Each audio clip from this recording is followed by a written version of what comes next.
Today, we're learning how to hula hoop. Let's go! Step 1, grab your hoop. Step 2, hula.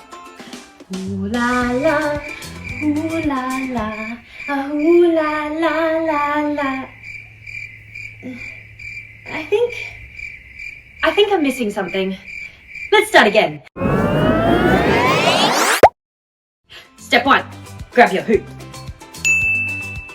Step into your hoop and place it around your waist. Step 2, place your hoop at the small of your back, like this.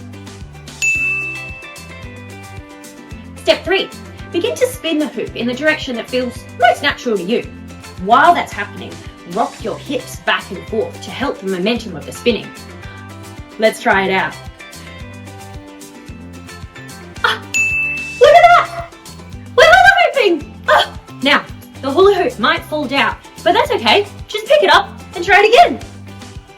Whoa! Alright! Now you know how to hula hoop. I've been Captain Starlight.